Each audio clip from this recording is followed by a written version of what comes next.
Greetings, my people. How are you? I hope you're doing very well today, and so far, so good. And I just pray that we are keeping well and we are able to follow through as we continue on this our journey. Remember, I told us we are on a journey of building our value system, just to be able to remind ourselves who are we as human beings and what makes me who I am, what makes you who you are. So we are just talking about our value system, and we are trying to demystify what is a value system, what are the examples of value system, and how you can be able to build a value system. So we are on that journey, and today we are continuing on the next value system that I believe we can be able to add to our lives and to be able to make it part of our uniform, part of our image, but part of our character as a human being. So this is Catherine Eric. I'm a change agent and I'm on the journey of intentionally raising future generations holistically so that we can be able to be reading from the same page, we can be able to relate, we can just find a common central point where we come together and we are able to identify ourselves with one or two or three maybe value systems, so that anytime we are together, anytime we are able to be in a platform where you're not alone but there are people around there, when you exhibit what you carry, your character, what makes you who you are, you look good.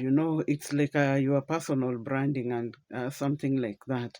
So today we are continuing our series and we are going to talk about the next value system, which I believe is good, and we need to inculcate it and be able to teach our own children to have it. So what are we talking about today? We are talking about compassion. Yes, compassion.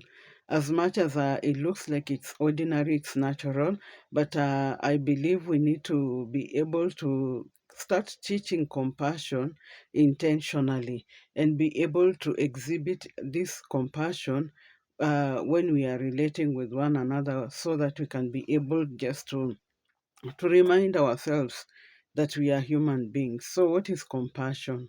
Compassion is the ability for me as a human being to be able to have feelings. Human beings, I always say, human beings, we are created emotional beings. So we are emotional beings, we have feelings, and we have emotions that we react to, that make us feel, that are that antidote that makes me to be that human, what makes me to feel another person. And we are talking about compassion because we currently have to begin to cultivate empathy. Empathy is me being able to place myself in your place, to just try and identify with you.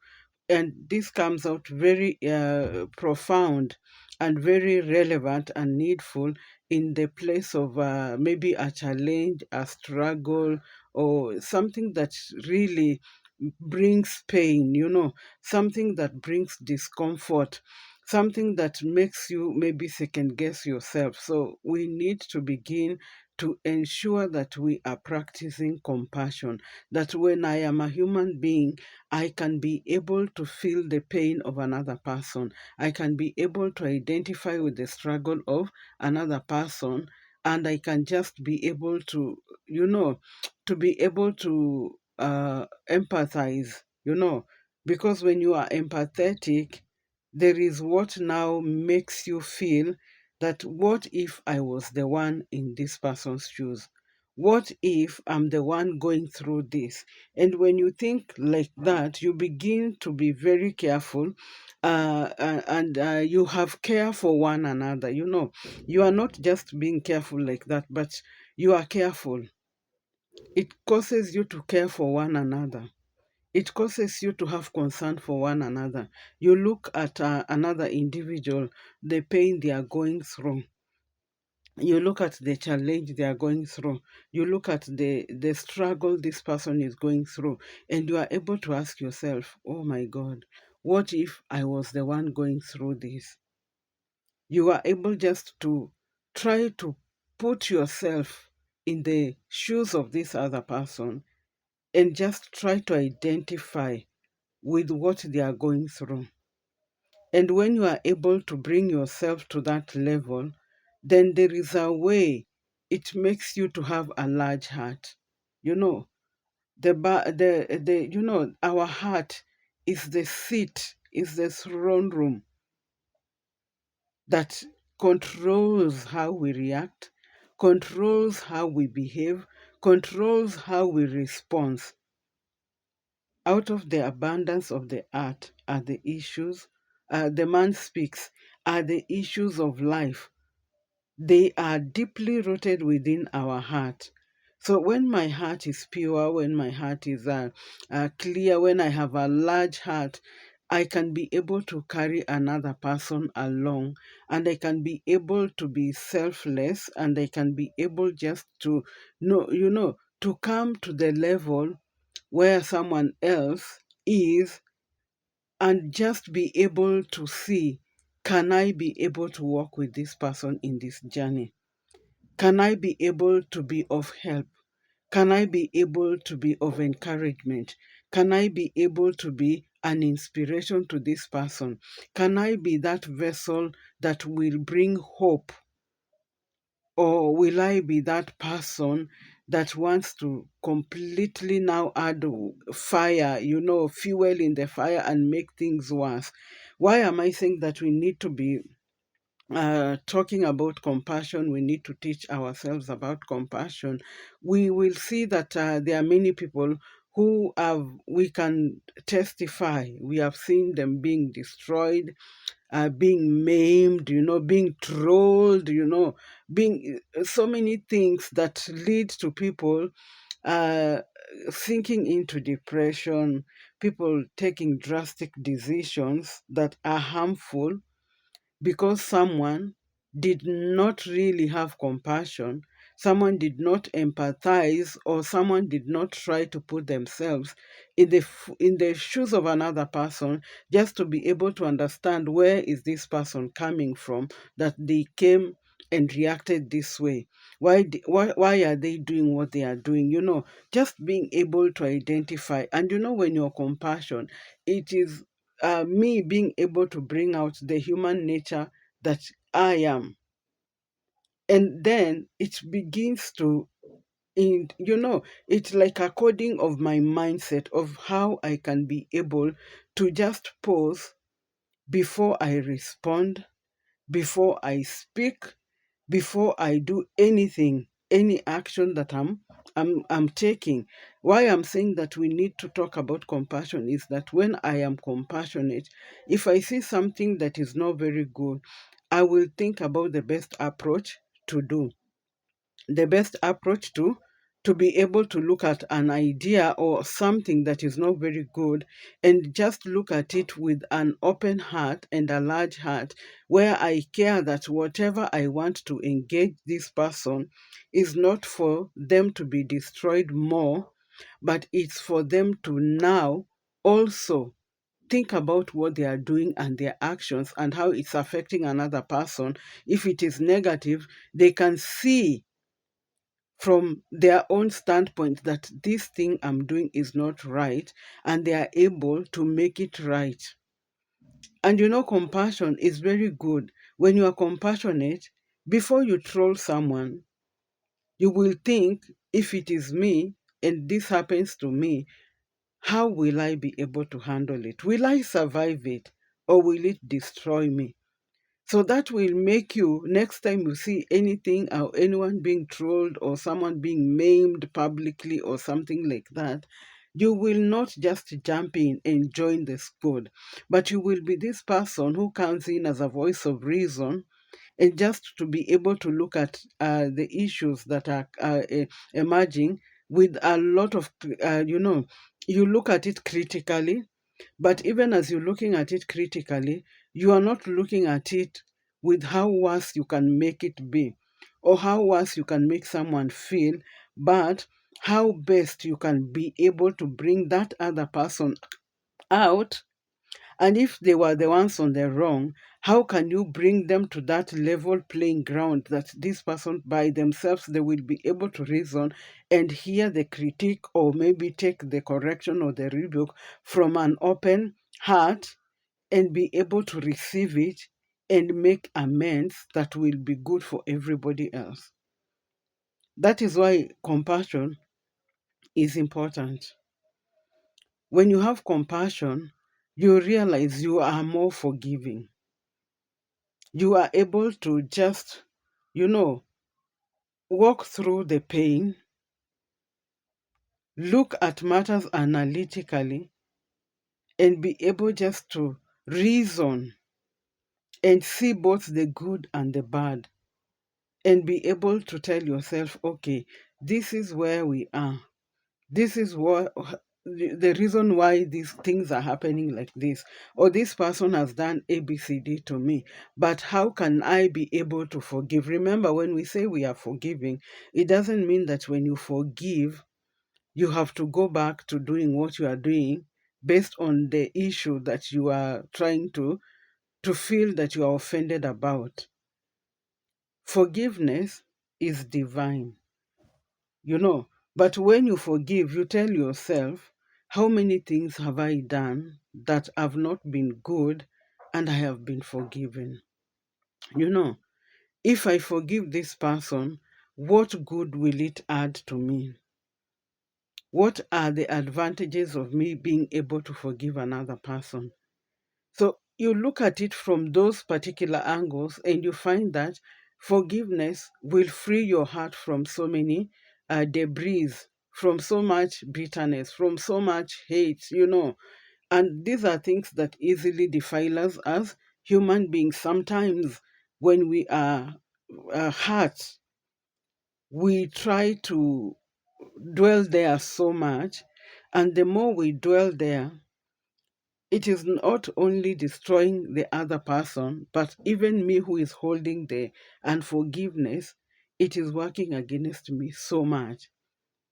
You know, that is why I'm saying it is something we really need to begin to train intentionally so that we don't just assume that because we are human, we will just wake up and find ourselves that we are compassionate. No, compassion makes me to be tolerant.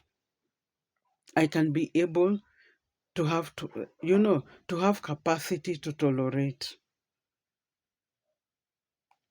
things that I don't like, tolerate people that are not, uh, behaving the way I expect.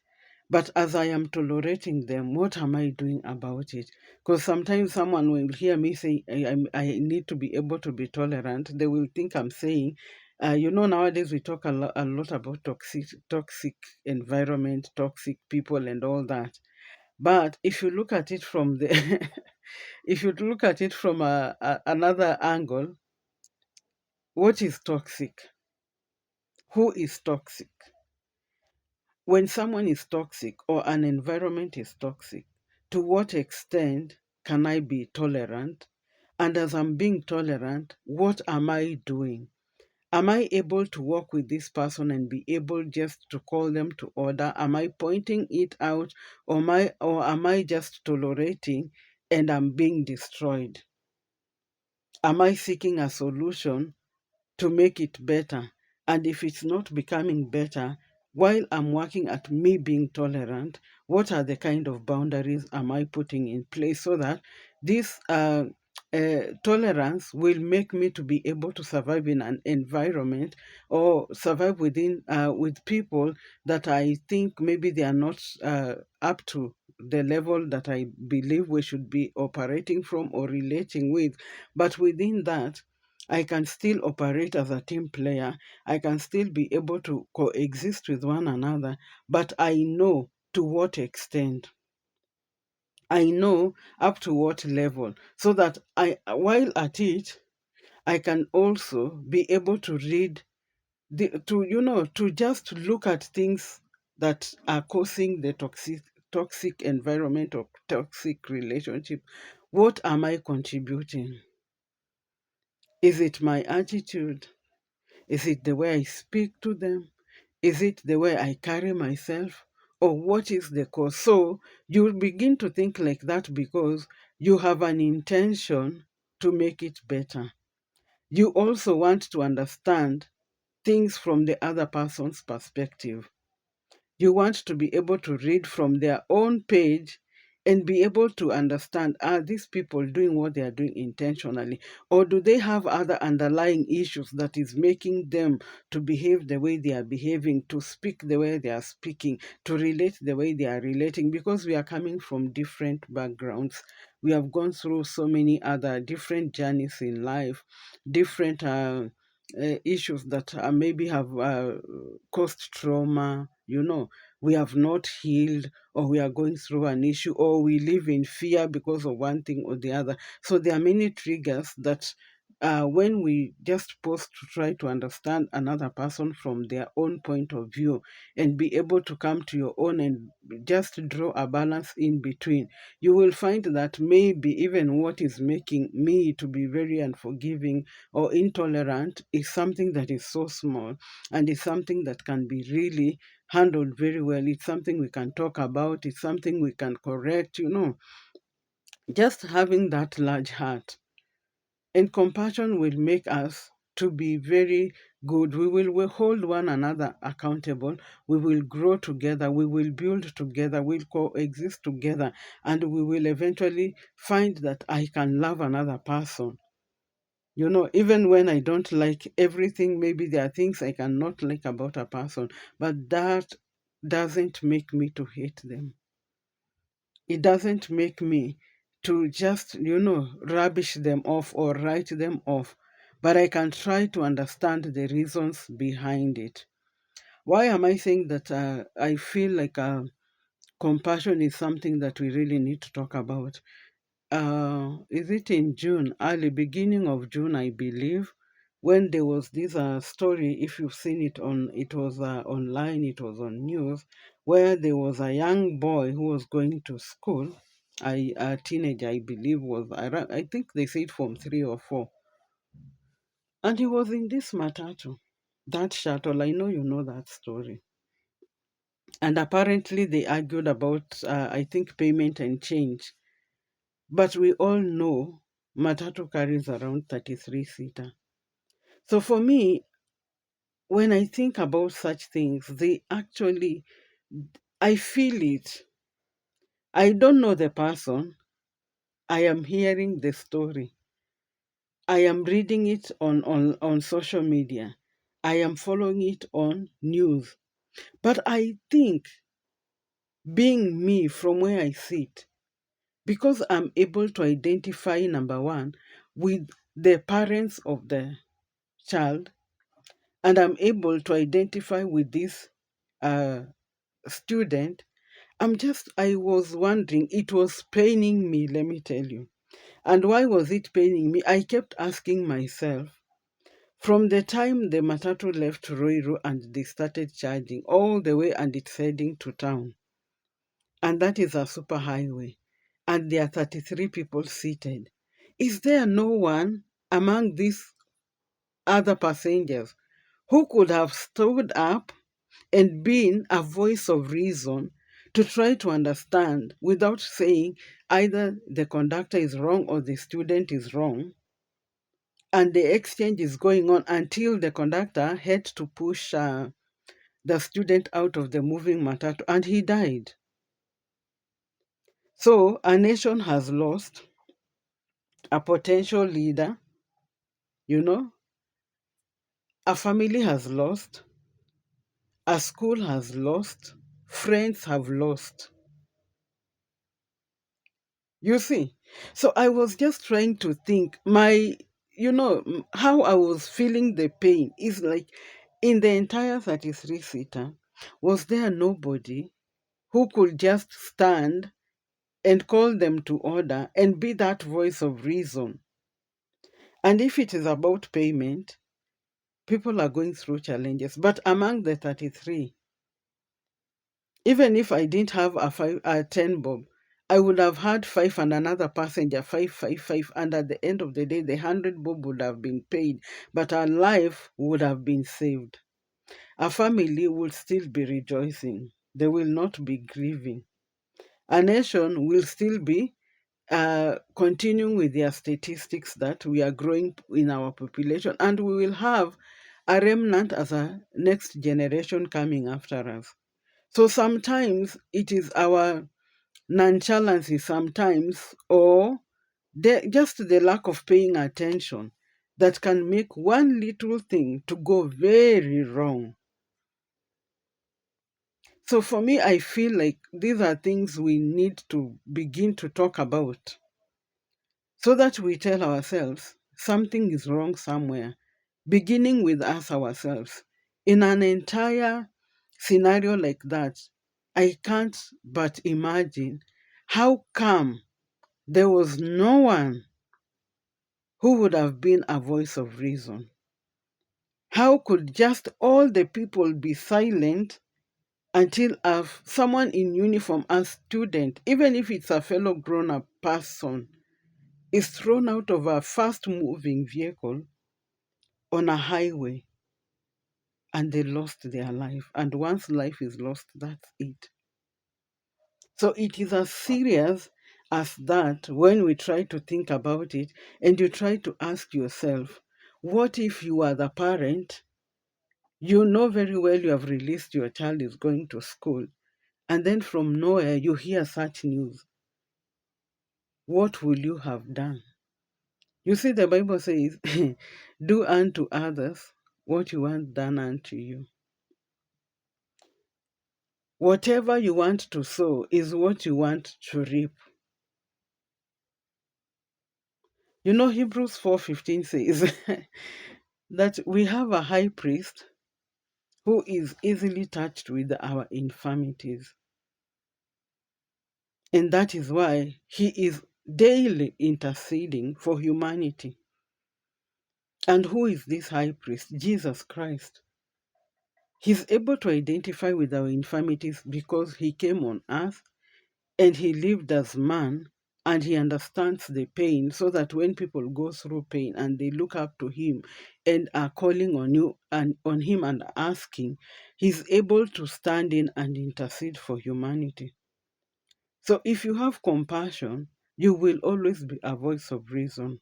Where there's conflict, instead of throwing fuel in the fire, you will be putting extinguisher to calm it down, to make it come back to normalcy, to bring solutions, to bring people together, to be a peacemaker.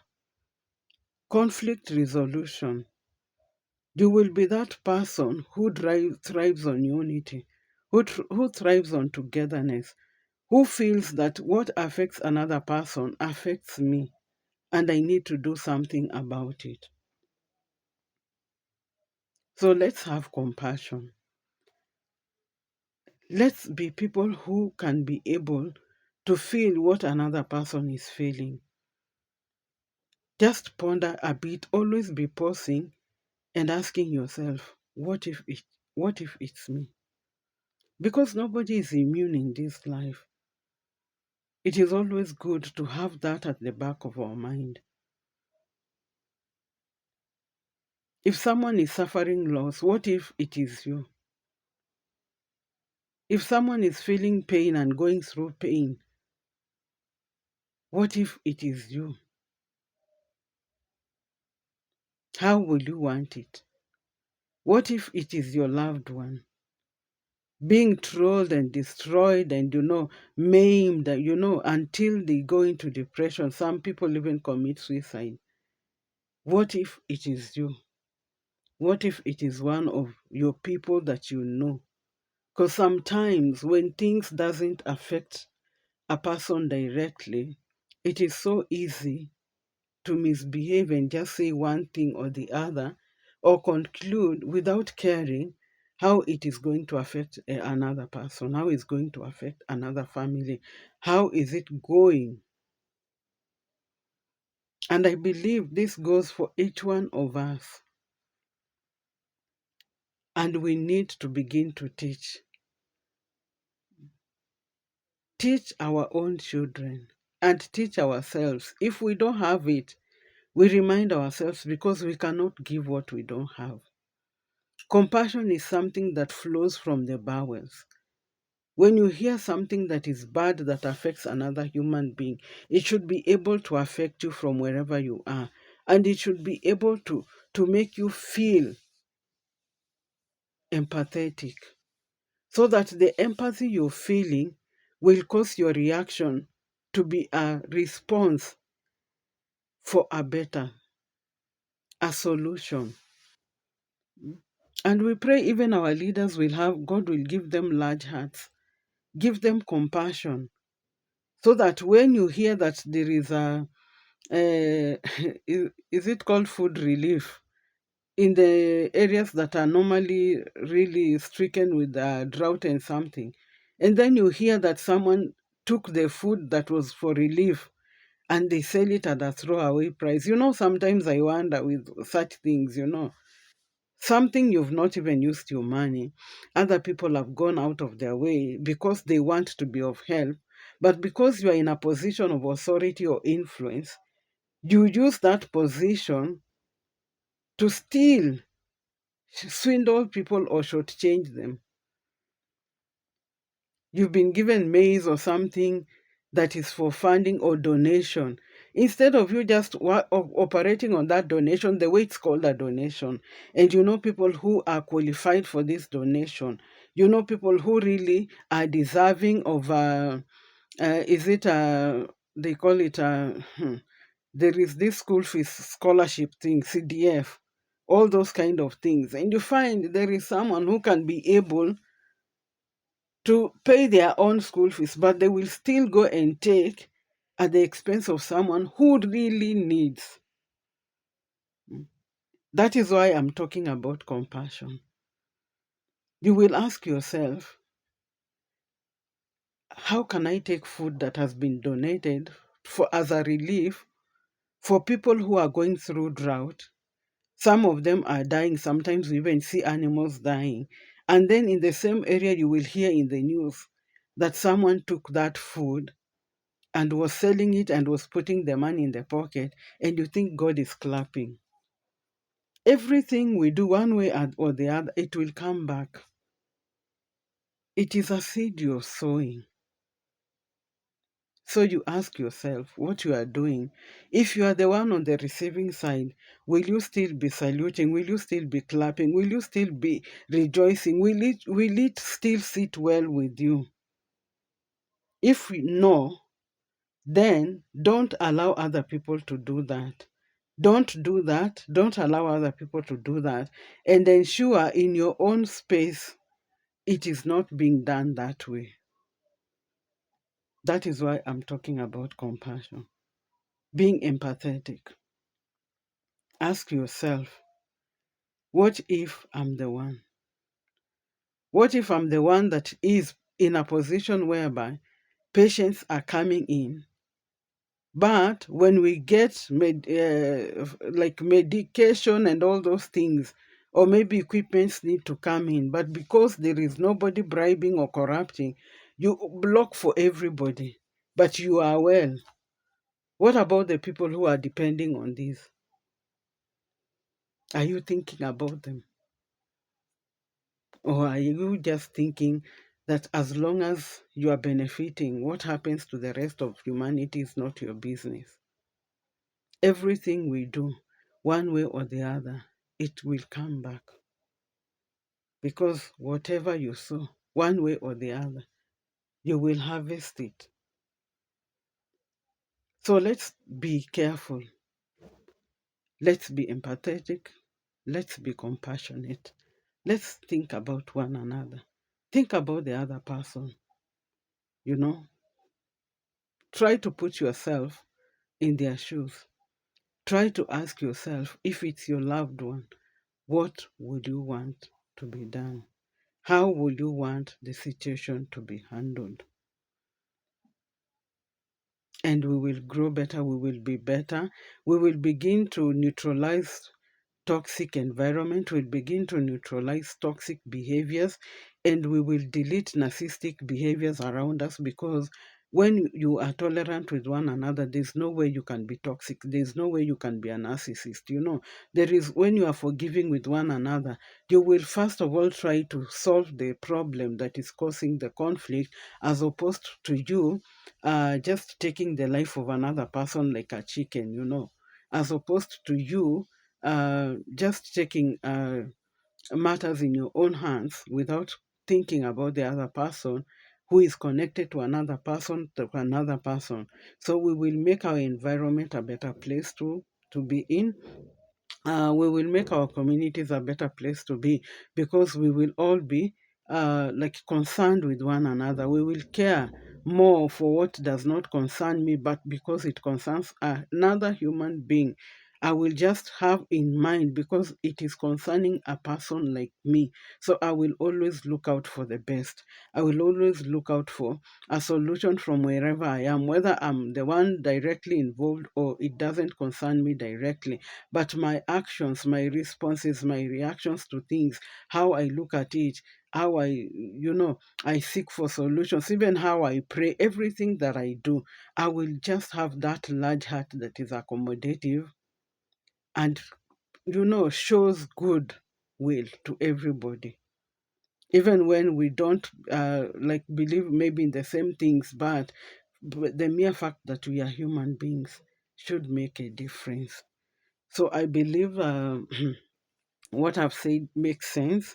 And I believe that we will not just hear it, but we will be able to look around us and see where we have a vacuum, where we have a miss, where we need to really begin to talk about it, so that we may restore back the humanity, the human nature, by being compassionate, by being tolerant with one another, by being able to be empathetic and always asking, what if it is me? The moment you ponder, pause, and think and ask yourself, if this is me, what will I want?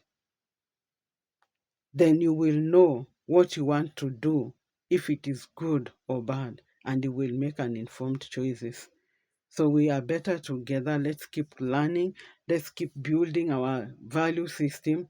Let us begin to restore it back and just ensure that we are coming back to who we are, human beings. So thank you so much.